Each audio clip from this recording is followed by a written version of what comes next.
Investor, educator, and author Robert Kiyosaki has changed millions of lives all over the world. His book, Rich Dad, Poor Dad, has been on the New York Times bestseller list for over 5 years. We all know that the gap between the haves and have-nots is growing, and Social Security and Medicare are in a financial mess. And just affording to live is getting expensive. So how does a person get ahead financially? The answer is raising your financial IQ and having your money work for you. Here's Robert Kiyosaki with Rich Dad's Guide to Wealth. Thank you. You're very kind, thank you. If I may see a show of hands, I want to ask how many people here were born prior to or before 1964? Please raise your hands. Good, thank you. And how many were born after 1964? Please raise your hands. Good, thank you. The baby boom generation and old guys like me, thank you, young people, for paying for my retirement. I really appreciate it. How many people in this room realize that Social Security and Medicare are kind of in trouble? Good. How many people are not really going to count on it for you? Good, thank you. That's a wise decision. How many people realize that corporate pensions, such as those of General Motors and United Airlines, are in trouble also? Good, thank you.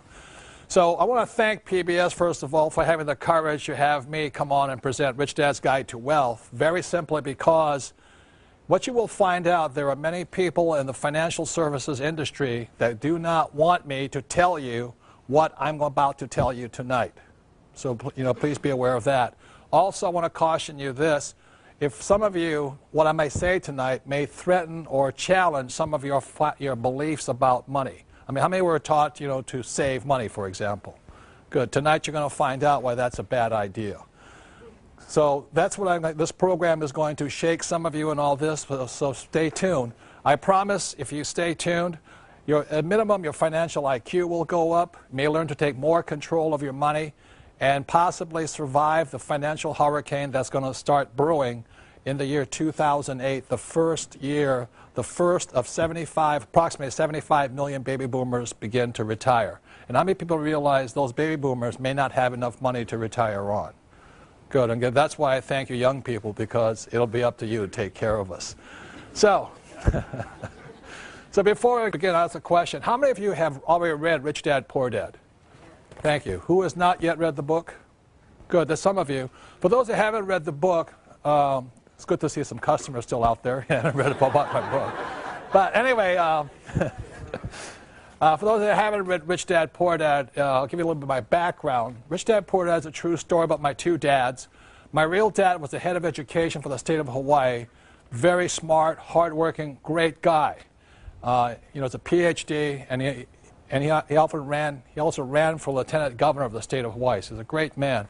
But I call him my poor dad very simply because even though he was a high-paid government official, no matter how much money he made, he was broke at the end of every month, and he ultimately died broke. So obviously money doesn't make you rich or poor. It's really education that does.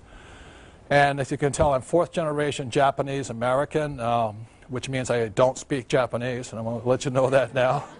I barely speak English. My rich dad, on the other hand, was my best friend's father, and although he was a man who started with nothing, he ultimately became one of the richest men in Hawaii. So when you look at the white sands and the blue waters and the tall palm trees and the hula girls and the tall hotels right on Waikiki Beach, my rich dad's family owned some of the land under those hotels. So Rich Dad, Poor Dad, this book here, is a very simple, true story of what two fathers told two sons, my best friend and I, about the subject of money starting at the age of 9. And I believe one of the reasons the book has been so successful, it is written for 9-year-olds.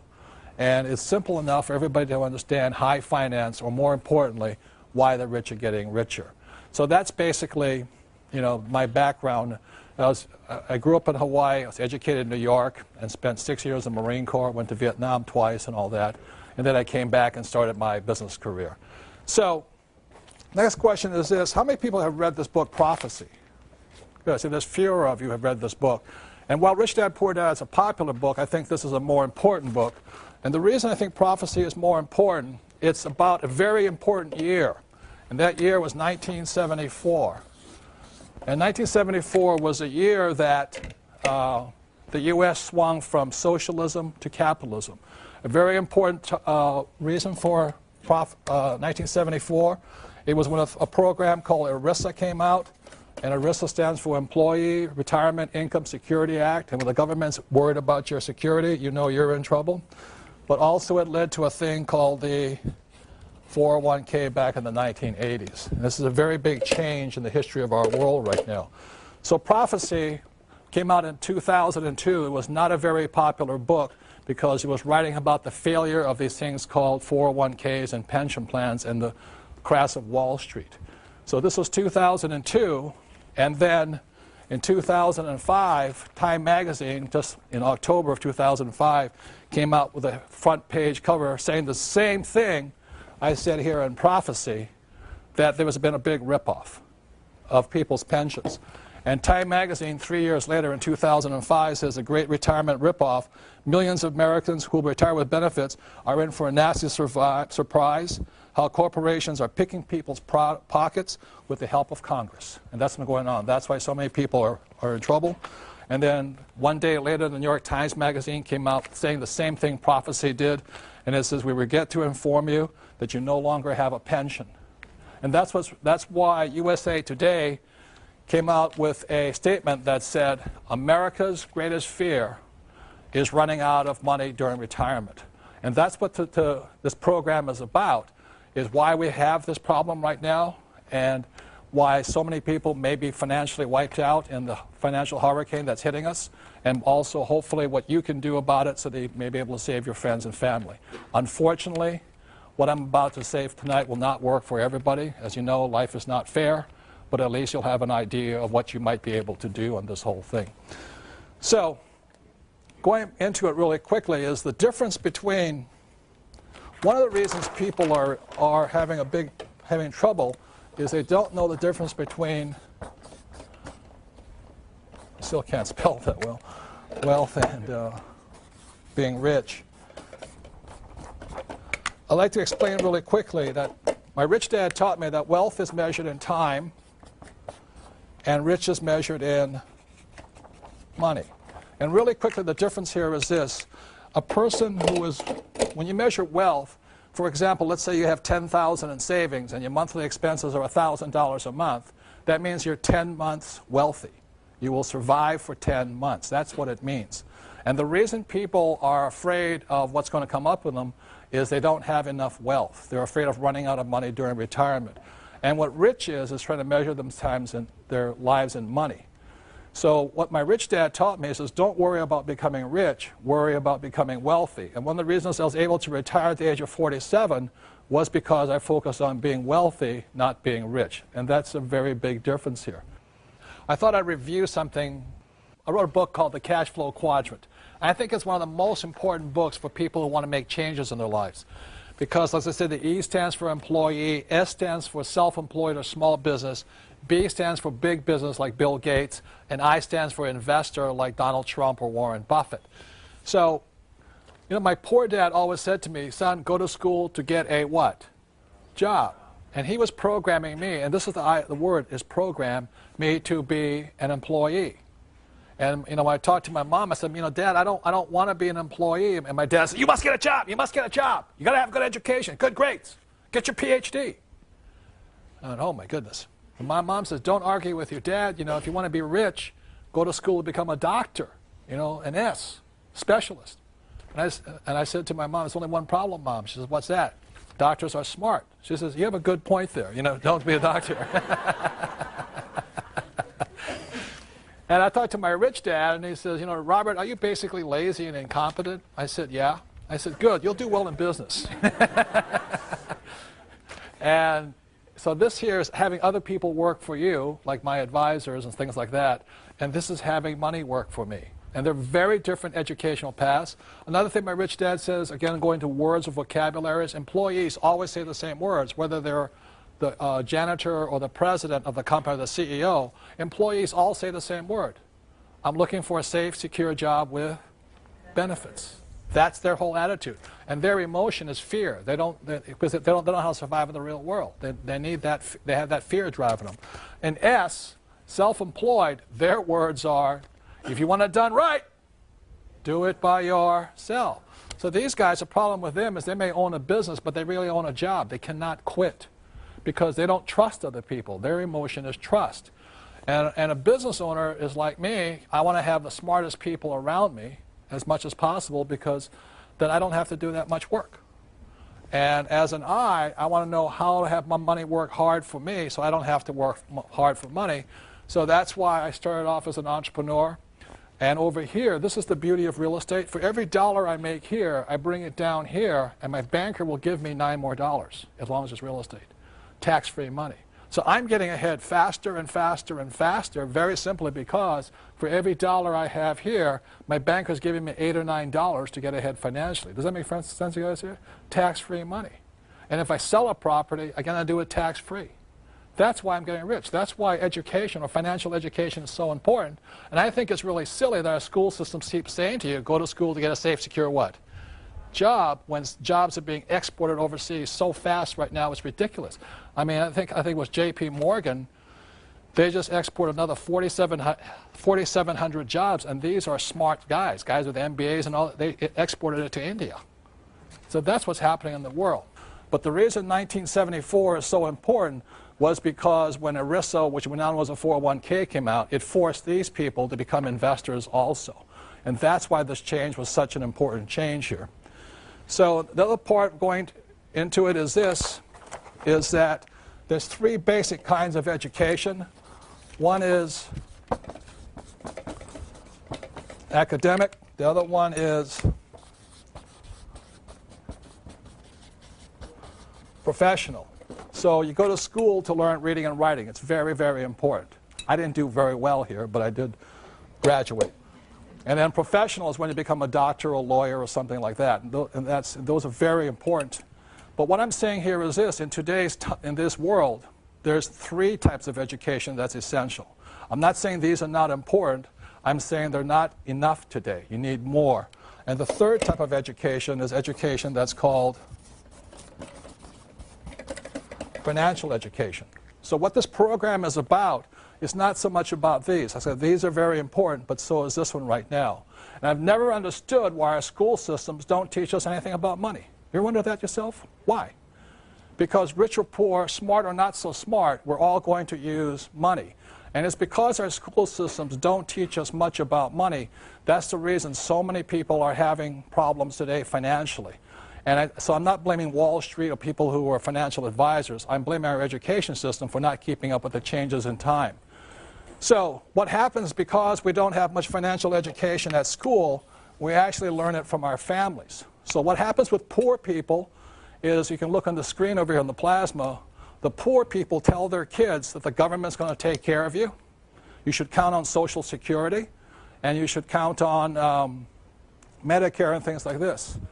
What the middle class tells their kids is that they should have a good education, get a good high-paying job, a house, and a pension. What they are passive investors. A passive investor is somebody who turns their money over to somebody they hope and pray is an expert. The poor are non-investors. So the difference between a passive investor and an active investor, and what the rich teach their kids, what my rich dad taught me, was that I should be an entrepreneur like Bill Gates or Oprah, and I should be an active investor like Warren Buffett or Donald Trump and things like this. So in this program, what you'll be learning about is the difference between active investors and passive investors. A passive investor is a person always going around saying, I have $25,000. I have $25,000. What should I do with it? And the first thing I say, if I were you, I would keep your mouth shut, you know. Because if you go around telling people you have $25,000 and you're a moron, somebody will tell you what to do with that money, and they're going to tell you, give it to them. Does that make sense, you guys here? So that's what this program is about, is so that at least you can tell the difference between a good financial advisor and a bad one.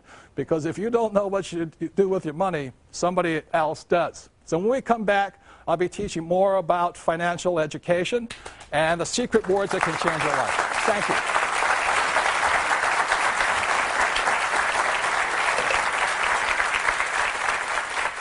I just love the way Robert Kiyosaki shares. Make your calls. Join. Here's Robert Kiyosaki with Rich Dad's Guide to Wealth. So as a quick reminder, what we covered in the last part was in 1974, the United States changed, or the world changed actually, from socialism to capitalism. And the reason that's so important is because the world changed and shifted to a 401k or pension plans is because it forced many people who were E's and S's to become investors. Like I said, my poor dad was a very smart, good man, but he was a non-investor. There's people who are passive investors, and that's what most people are. They go to their company, they just put in their 401k, and they hope and pray that person managing their money is smarter than they are.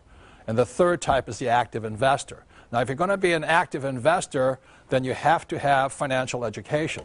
And one of the keys to financial education, a lot of people say, well, it takes money to make money. How many people have ever heard that statement? Well, that's absolutely not true, because you'll prove tonight it doesn't take money to get money, to make money. What it begins with is a thing called words or vocabulary. The English language has approximately 2 million words in it. And each of us as individuals, they estimate, has command of about 5,000 words. So one of the ways to start increasing your wealth and your financial ability is change your vocabulary. And one of the reasons my poor dad was poor, as a good man, he had the vocabulary of a school teacher. You know, he thought gerunds and prepositions were really important. But I've never made $1 off a gerund or a preposition yet that I know of, you know. I need the difference between EBITDA, PEs, ROIs, IRRs. That's what makes me rich. So just know that words make you rich, and I'm going to be going into right now the basis of financial education is words. And this here is a thing called the financial statement. As my rich dad often said to me, you know, this is your report card when you grow up. When you leave school, as my rich dad said, his banker has never, ever asked to see his report card yet. You know, a banker never said, say, Robert, can you tell me what college you went to? Are you an A student? Are you a B student? They never asked that. If you're a professional investor, they will ask you for something called a financial statement. If you're a non-investor or a passive investor, like a 401k, they'll ask you for a credit report. So to begin becoming rich, you must have one of these. I mean, it's a must. These people have credit reports. These people have financial statements. There's very, very big differences here. So let's begin with words here. And one of the biggest words that people have mistaken on the wrong definition for are these words here, assets and liabilities. How many people have ever heard people say, my house is an asset? Good. That's using the wrong definition. That's the problem. So I'll give you the definition my rich dad gave me. You won't find this in the regular dictionary because it's a very simple definition, because this is the guide to wealth. A definition of an asset is something that puts money in your pocket whether you work or not. That's very simply it. Okay? So when you look at this financial statement, this is income statement and balance sheet, and there's one more form that I'm not an accountant, but basic accountancy requires. It's called the statement of cash flow. And what that shows you here is this. Assets are putting money in your pocket. So for example, I have a house, and every month, let's say I collect $100 from after paying all my expenses, the house is an asset. But if the house goes unrented, and every month is now costing me money, that same house is a what? Liability. So this is the cash flow pattern of a liability. So when a person says their house is an asset, I then ask them, I say, is that house putting money in your pocket? They say, oh, no, but it's gone up in value. That shows lack of financial intelligence or financial IQ, okay? I'm not saying don't buy a big house. I'm not saying any of that stuff. I'm just saying don't call a liability a what? Asset. And that's the problem, is using the wrong word for the wrong thing here.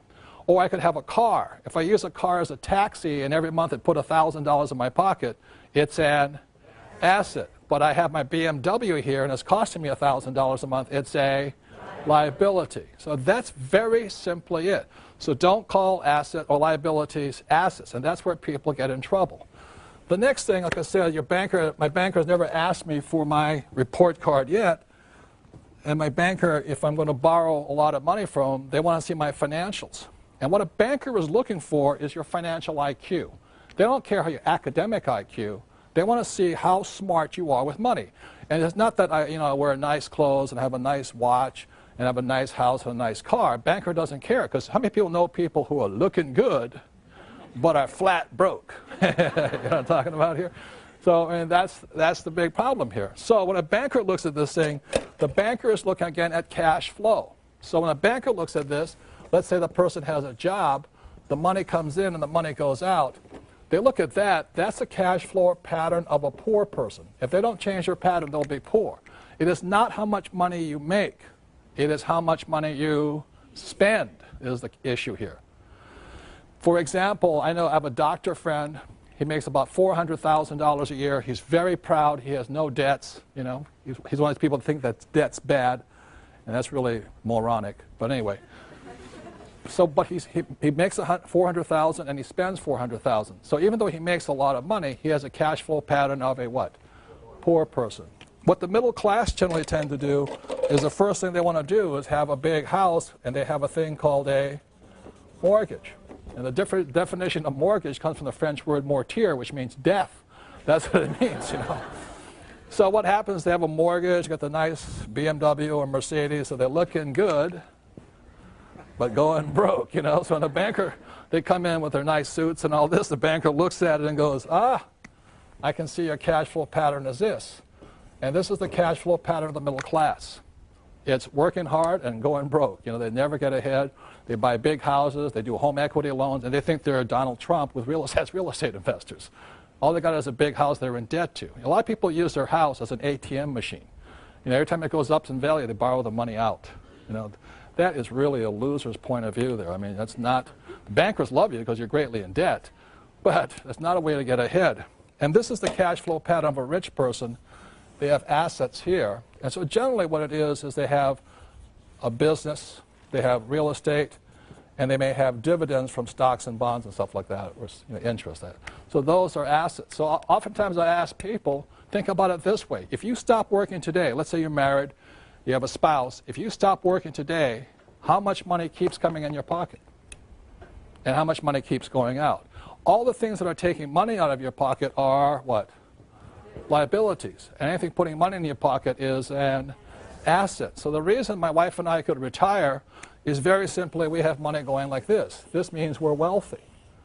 We don't have much in savings and all that, but every month it's hundreds of thousands of dollars going like this. And that's how you get wealthy. Just have assets that produce money every single month. When I did this program in Singapore, I asked people to raise their hand and say, would you mind telling me some of the assets you have? This woman raised her hand. She says, yes. She says, my best asset is my husband. And I said, ma'am, I'm talking about non-human, inanimate objects. She says, that's him. But he makes lots of money for me. I'm not talking about human beings. Slavery has been abolished for a while here and all this. So a better sense between assets versus liabilities, the cash flow pattern, and that's why bankers do not ask you for your what? Report card. They want to see your financial statement. If you have a good financial IQ, they'll give you lots of money. If you have a bad financial IQ, they'll give you a credit card or a home equity loan. That's the difference here. And years ago, I went to Sunday school. I'm not a Bible scholar. I'm not pushing religion on anybody. But I remember the story of the rich man. I think he had 3 sons or something like this. And he gave one son X amount of dollars, the second son X amount of talents, he called them, and then the third son talents. And the first son blew it, got rid of all his money. And he said, okay. The second son came in and said, what you did with the money? And the son said, I buried it. And then the third son multiplied it. Came back with, gave him $1,000, came back with $5,000. And at that point, the father, or whoever the guy was, took all of the money and gave it to the what? The third son, who multiplied the money. And that's what I learned in Sunday school is that, not God, but whoever does not like people who blow their money, people who just bury the money. See, the poor spend their money. The middle class bury their money, just put it in 401ks or savings. And the rich know how to multiply their money. So the real key is this. It's not so much how much income you make, but where you put your money. It's expenses. Do you expend your money this way, or this way? And that's why people who are always trying to make more money, they don't get ahead very simply because they're looking in the wrong place. It's over here. It's what do you spend your time and money on? That's why I thank you guys for being here tonight, and those of you at home supporting public television and your education. You're spending time and hopefully some money to support your education and a great cause here. And that's really important, is how you spend your time and your money. That makes a difference. And then the third thing is this, is just to cover this thing where your house is not an asset, is when your banker says your house is an asset, your banker's not lying to you. This will explain it better, because to understand this, if you have a mortgage on a balance sheet, it must balance. So if a mortgage is your liability, it has to balance. So your same mortgage is your bank's asset. That's the difference. So that's why your banker says your house is an asset. And not saying it's not lying to you, it's just saying it's not whose asset it is. It's their asset, you know. And the way you know that, again, is assets put money in your pockets and liabilities what? Take money from your pocket. So when you look at this, money comes in, money goes out, goes in here, and comes back here. So it's taking money from your pocket and it's putting money in the bank's pocket. And that is basically, you know, why your banker says your house is an asset. And why it's very important to understand the definition of the word you're using. Don't just use a word, because if you keep saying your house is an asset when it's a liability, or you say your car is an asset when it's really a liability, and your vacation to Hawaii is an asset versus a liability, or your home equity loan is an asset, you're not going to make it. Does that make sense, you guys here? But what most people tell you is this. Repeat after me. Work hard, save money, get out of debt, invest for the long term, and diversify. How many people heard this? Okay? And the reason I bring this up here is that because around 1996, I was watching this very famous morning show, you know, that was broadcast all across the nation, and they had these nice, handsome, you know, couple who were the host and hostess, and they come and say, and today we have the financial expert of all times, and he's going to give us the financial advice for the new year. This is like 1996 or whatever it was, you know. And welcome so-and-so, and they clap, you know, and out comes a financial expert, and he goes, hi, everybody. What I recommend for this year, 1997, is work hard, save money, get out of debt. Excuse me, I can't even do it straight. Invest for the long term and diversify. And the host go, oh, that is so brilliant. Oh, thank you for your infinite wisdom on this. On financial, we thank you. The next year, they invite them back, same thing. And for the new year, I recommend you guys, what? Work hard, save money, get out of debt, invest for the long term, and diversify. And the host says, oh, I can't believe, what a genius, what a financial genius. Give him my hand, I can't believe it. Every year, same guy, same message, same advice. They think it's brilliant. Then, after 2000, the stock market started to crash. And they bring the same expert on, and he comes on, and what does he say? What I recommend is work hard, save money, get out of debt, invest for the long term, and diversify. And the market kept crashing. And he kept giving the same advice. And this is what I want to say about that advice. Between the year 2000 and 2004, millions of small investors lost an estimated $7 to $9 trillion. At the same time, Wall Street paid some of its biggest bonuses out. And this is the advice they were giving people here. I want to say to you, this advice used to work. It doesn't work today. I'm not saying it's bad advice. I'm just saying it used to work. After 1974, it started to change. And what I'm going to be going into is how that change came about and why people are getting in trouble following this advice, especially this one here. Because you're going to find out the most risky of all investments are savings, stocks, bonds, and mutual funds. They are the riskiest of all investments. But most people think they're safe. And that's what you'll find out, and that's why I thank public television for allowing me to say what I'm going to say, because there's many people, as I said, in organizations who do not want me to tell you what I'm about to tell you, and all the little people they hire who are financial experts, but they're not really financial experts. Do you realize most of financial experts are not I's, they're really E's and S's. They're salespeople. And I'll be going into some of those differences. Okay? So I know I'm an investor very simply because I live by my income on my investments. I don't live by my commissions. And there's a very big difference there. So going into it, the reason work hard is obsolete advice is because in 1943, the U.S. government punished anybody who was an employee. After 1943 was a thing called the Current Tax Payment Act. At that point, anybody who was an employee, the government got paid first. How many of you ever opened up your paycheck and gone, what happened to my money? That was 1943. So the problem with being an employee and working hard is the more you work and the more money you make, you go up in tax brackets. So you don't get ahead. These guys here are taxed heavily. These guys have all the tax loopholes. That's why I can make a lot of money and pay zero taxes legally. The difference is I'm on this side here, but our school system teaches us to be this side. In 1986, they passed the 86 Tax Reform Act, and they taxed all doctors, lawyers, all the A students. They nailed them. And so, well, the attorneys I don't mind, but anyway. But what happened here is this, is that guys like me, you know, the C students, we can make more money and pay less taxes than the A students, which proves there's a God somewhere. The next thing is save money. The reason save money is an obsolete idea is because in 1971, a man named President Nixon took us off what's called the gold standard or the Bretton Woods Agreement. And at that point, what happened in 1971, money turned into a currency. So what you started to save after 1971 was not money but a currency. And the problem with a currency is the government can print it faster than you can save it. And the other thing about this, if you understand economics, especially Keynesian economics, is that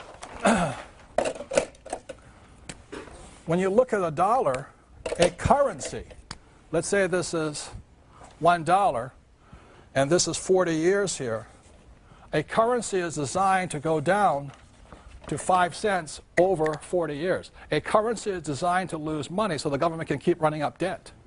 That's the reason. So they can print it faster than you can save it. That's the big problem with it. The next thing is this. If you look at the real stats, is this. And that's the reason I don't save money. If you look at this in the last few years, like I said, 1995 to 2005, what's happened is the dollar has gone this way, and the way you know how much is lost is gold went from $250 up to $500 in the same time. That means your dollar lost 50%. It lost 50% of its buying power. And the banks are paying you 1% interest. Tell me that's smart to save money. That's why the debtors started to win, because what was happening is this was going up and all this. And the reason this happens is for one very big, well, this is not the only thing. It's not just gold, because I can hear the economists going, he doesn't know what he's talking about.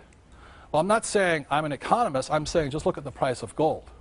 It takes twice as many dollars to buy the same amount today.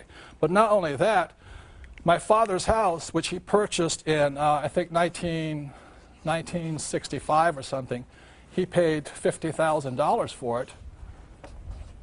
And today it's worth $1.5 million. It's the same house.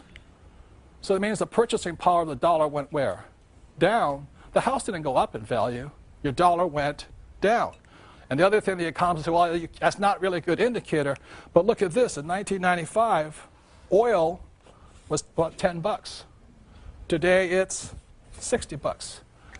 So that means your dollar you need $6 more to purchase the same amount of oil. And then the economists say, well, oil doesn't affect inflation. I'm going,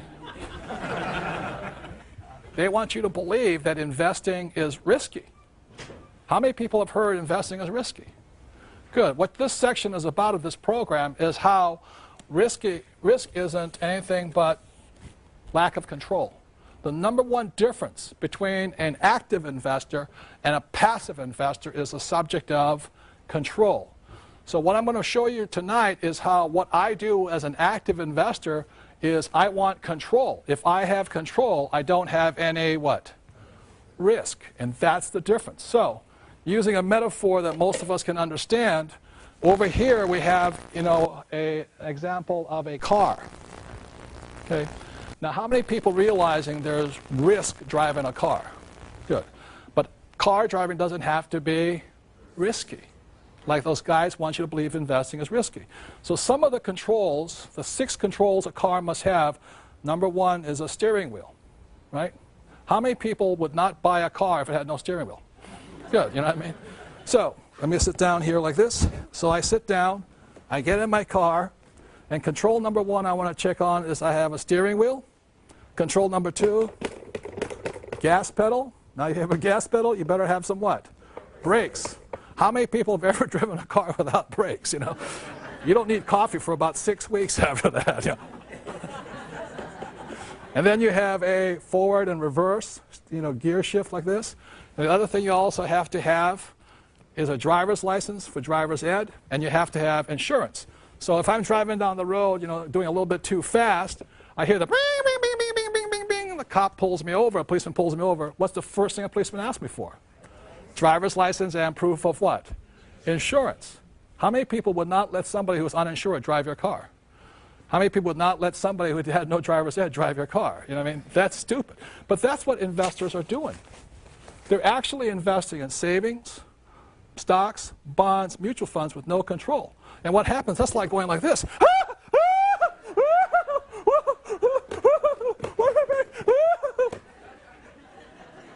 And that's why they think it's risky. Now, this is the worst part. Guess who else has no control? Your financial advisor. Your financial advisor. Diversify, diversify, diversify. Or what they do is this, is they go, I predict that, I predict this, I predict that. That's the kind of financial advice most people are getting. You know? That's risky. That's not what I do. I want control. So, let me help get out of this wreck right now. So when I'm as an investor, I want 6 controls too. If a car has 6 controls, I want 6 controls as an investor. Control number 1, you look on the screen over here, is I want control of my income. Control number 2, expenses. 3 is asset value. 4 is liability. 5 is I want financial education or management. And 6 is I want insurance. Those are the 6 controls I want as an active investor. So when we come back, what I'm going to talk about is one of the ways to get rich is find that native genius that's well inside each and every one of us. And that's what the next section is about. Thank you very much.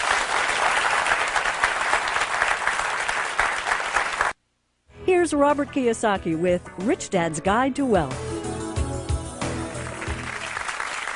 I'm going to get into a thing my rich dad talked about. It's called the game of money. And the reason we say it as a game is very simply because of this. And some of you may not be sports fans, but I love sports. In football, a game is consistent of 4 quarters. And so my rich dad said life is also, your financial life is in 4 quarters also. So if we can have it up here on the prompter, on the plasma, the game of money, we have a thing called the pregame show. Okay? And the next thing is we go into the first quarter.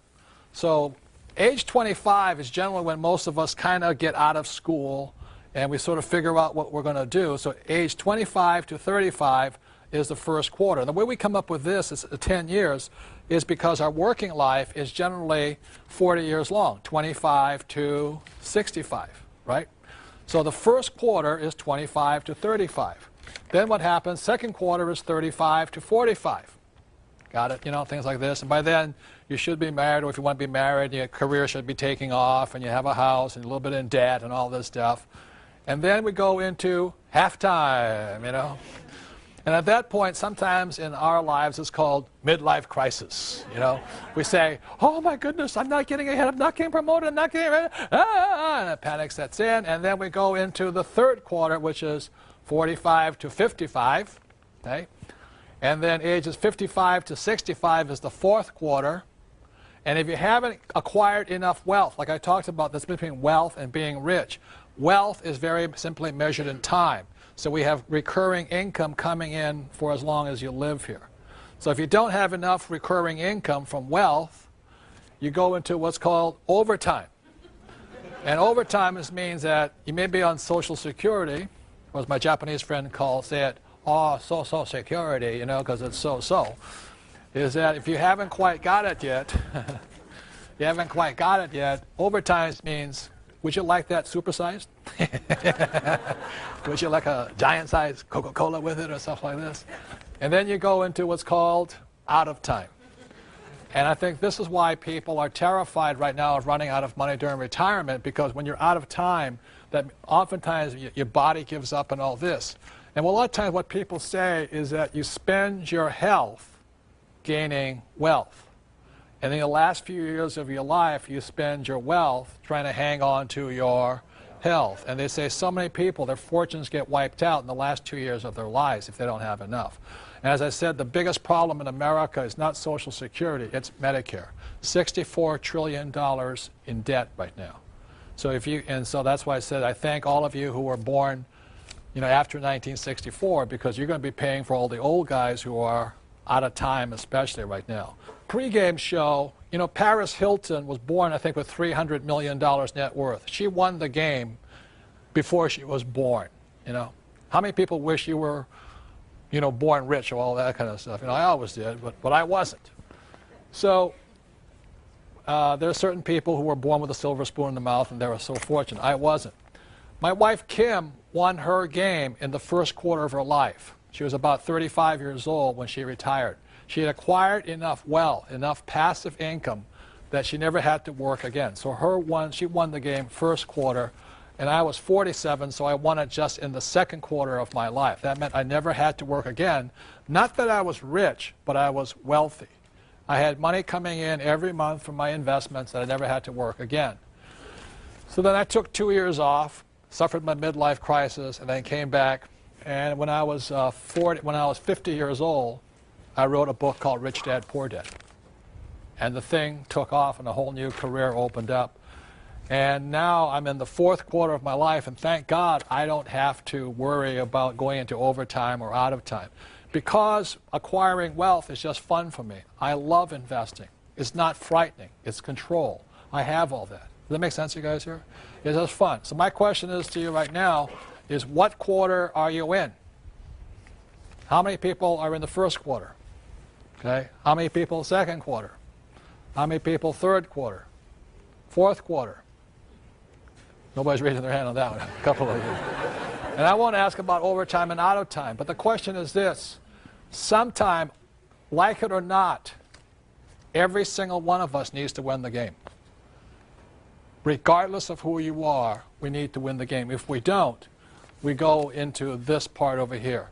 So with that, I want to bring up my sweetheart, my darling, my best friend. It's almost 20 years of marriage right now, and that's my sweetheart, Kim.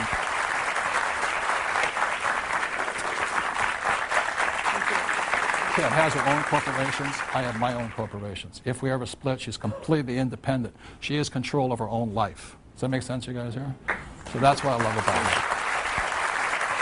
When I married Robert, we got together. He had no money. And matter of fact, we celebrated when we hit zero. That's how far down we were. Robert's been talking about control, and I love to encourage women into this world of investing, because I think so many women today feel out of control when it comes to money, when it comes to their financial freedom and their financial lives. And so my passion is to educate and encourage women in the world of investing. And the reason why I'm so driven kind of comes from an incident that happened many, many years ago. And what it was is I was 14 years old, and I remember coming home from school one day, and I walked in, and there was my mom and her best friend in our dining room. And I walked in, and Mom kind of signaled me to, no, leave him alone, leave him alone. And so I walked away into the kitchen, and I listened to the conversation, and my mom's friend was very distraught. She was crying, she was upset, and it turned out that her husband was leaving her for a younger woman. And she went on and on. They'd been married for 20-some years and kept listening. And then she said something that just really hit home to me. And she said, you know, my marriage hasn't been good for many, many years, but at least I was financially taken care of. And my mom said, well, that's why you stayed? She said, I stayed because I didn't know how to take care of myself financially. So at 14 years old, I decided I was never going to be dependent on someone else for my financial well-being. And that was a decision, and that's why I'm so driven now to encourage women into this game as well.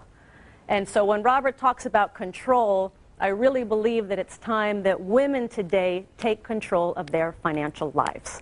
I think it's crucial. I don't think it's a luxury or a good idea anymore. I think it's something that has to happen. And, you know, the times have changed.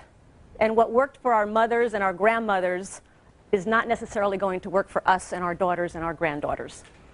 And I came across some startling statistics recently that show how much times have changed. For example, in the U.S., 47% of women over the age of 50 are single, meaning they are responsible for their financial well-being. And many of us have heard the divorce rate. 1 out of 2 marriages ends in divorce. So if she was depending on Prince Charming to take care of her, well, and who usually ends up with the children? The woman. So the woman is now responsible for herself and for her children. And the first year after a divorce, on average, a woman's standard of living drops 73%. And for any of you that are concerned about your mothers or your grandmothers, of the elderly living in poverty, 3 out of 4 are women. But the amazing thing is 80% of those women were not poor when their husbands were alive. So what the statistics are telling me is that as women, especially as we get older, we have not been prepared, we have not been educated to take care of ourselves financially, and now is the time to do that. And it doesn't take a lot. It's really just through education, and that's why I'm so happy to be part of this program on PBS, because they're all about education. And to get started in this world of investing, it takes education. Start small, make mistakes. You're going to make mistakes. Put a little money down. You'll be amazed at how smart you get when you put a little money down on an investment. Your education goes through the roof. So again, it's just about education. And just to let you know, it's not rocket science. I don't have a special degree. It doesn't take any special type of formal training. When I started in investing, it was in 1989, and Robert came to me, said, "It's time you start investing." And I'm like, I don't even know what the word means. And so he started to teach me what his rich dad taught him about investing. And I went out, and I'm stumbling along trying to figure it out, and finally I came across this little 2-bedroom, 1-bath house in a place called Portland, Oregon. And I signed the papers, and I got the deal, and I'm doing all my due diligence now, and I'm checking it out to see if I'm going to do it or not. And I'll tell you, I was scared to death. What if the tenant moves out? What if the plumbing breaks? What if I lose money? What if? I was scared to death. And what happened is when it came time to close the papers, to sign the papers, my hand was shaking so bad they couldn't even make out my signature. But the other thing that happened is my fist was so tightly clenched around my $5,000 check that I had to part with that they thought they'd never get it. But I did that deal, and I went on to do the next deal and next deal, and I kept learning, and I kept learning as I went. And what it came down to is today I control millions of dollars worth of real estate and worth of property. But it all came down to, it started with a little education, and it started with that first step. So I just want to say, again, I so encourage women in this game of investing. It's not difficult. It takes some time. It takes some effort. It takes some education. But the freedom, for me, when I understood this game, my self-worth went up. My confidence went up. I knew for the first time that I could take care of myself. I didn't have to depend on Robert. I didn't need Robert. I wanted Robert, but I didn't need him. And that made a huge difference. So one final statistic. Only 20%, studies show that only 20% of baby boomer women will be financially secure in retirement. That means 80% of us will not. So again, I thank you for being at this PBS show, because by being here, you're getting yourself educated, and all it takes is education and some action, and you can easily be part of that 20% who's secure and in control. Thank you.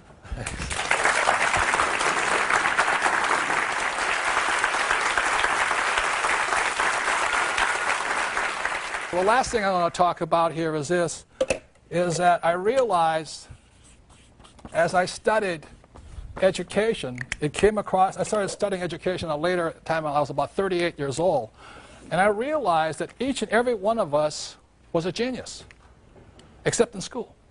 There are certain people, like I had a classmate who was considered a genius in school. This guy could do quantum physics and all that when he was in kindergarten. The trouble is he couldn't tie his shoelaces. How many people knew people like that? They're absolute, and they are geniuses in school, but in the real world, they're incompetent. This guy didn't know his left hand from his right hand. We used to play baseball, and I said, how can he be a genius? He doesn't know. He could never figure out what the glove went in his left hand or his right hand. but he was a genius. You know, I said, how can you be a genius? He can't pitch, can't bat. You know, it's like this. So I started to realize that genius, that every one of us had it.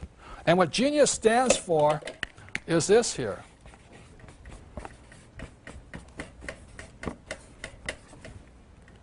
The genie, the magic. And so what I say to this is this. You know, God created every animal on earth, every species, to have a special advantage. For instance, birds can fly, cheetahs run fast, and cockroaches, you can't kill them. You know? So if animals have special advantages, so does each and every one of us. For example, Tiger Woods is a genius in the environment called the golf course. Tiger Woods would not be a genius as a jockey. He's just too big. I would definitely not be a jockey. You know what I mean, like this? And you look at Mick Jagger. He went to school to be an accountant, but he became a billionaire as a Rolling Stone. The thing I want to leave you with tonight, ladies and gentlemen, is have the courage to find that environment, like Tiger Woods on the golf course, Mick Jagger as a Rolling Stone, Oprah in front of television. Find that spot where your genius comes out. That's what intelligence is. My genius was crushed in school. I was labeled stupid and dyslexic and no attention and jumping around all the time. Also, my genius did not come out in the corporate world. I do not like being told what to do and kissing you-know-what to get the corporate ladder. I do not do that stuff well. I do well on the streets. Does that make sense, you guys here? That's where my genius came out. And the other thing is that I flunked out of school twice because I could not write. And I do not read that well yet. But only, you know, no, it's true. I flunked when I was 15 and I flunked out when I was 17. And today I have one of the top 3 books in the history of the New York Times. I've been on the New York Times bestseller list for over 5 years now. Only 2 books have beat me. One of them is The Joy of Sex. That might take a while to beat. So when I flunked out of school, you know, and now I have a New York Times bestseller for 5 years, I'm still a lousy writer. People say, you can't write. I say, you sound like my English teacher. You know, I did graduate. I have a Bachelor of Science degree and all that. I went to a very prestigious school here in New York. But the point here is this. That's not, you have to find where your genius comes out. That makes sense, you guys here? And after I flunked out of school and then this book became, I was scarred for the longest time. I really thought I was stupid. It pained me. Here's my father, the superintendent of education, and his son's a moron. You know what I mean? It's all this. So what I'm thinking about, if those school teachers are still alive, I'm going to look them up on 1-800-SEARCH or something. I'm going to find their names. I'm going to mail them a copy of my book, page by page, say, here it is. But the point here is this. I didn't find what I was good at until I had the courage to find the environment when my genius came out. Does that make sense, you guys here? And I ask you to do that. Intelligence is don't do as you're told. Go where you know your genius can come out. It's not easy. Tiger Woods practices like a wild man to get his genius to come out. I practice like I write like crazy. I'm not a good writer. Does that make sense, you guys here? It's not easy. If you think it's easy, this is not it. But you and every one of you at home, you need to find, or I recommend finding where your genius lies. What environment do you come the best in? Because if you look at this picture over here of this young boy, I think this is really it. You know, that's really what it is. Every child is born with a genius. I did not know when I was 9 years old playing Monopoly that I was seeing the future. When I played Monopoly, I saw that I could become a rich man. Whereas my poor dad kept saying, go back to school. So I'd like to leave you with this. Have the courage to find that environment. See, the magic lamp is your environment. Tiger Woods, golf course. Mick Jagger, Rolling Stone. Oprah, television. Have the courage to find that environment where you rub the magic lamp and your genius comes out. The most important thing is do what you know God gave you the best genius for. Thank you very much. I appreciate it.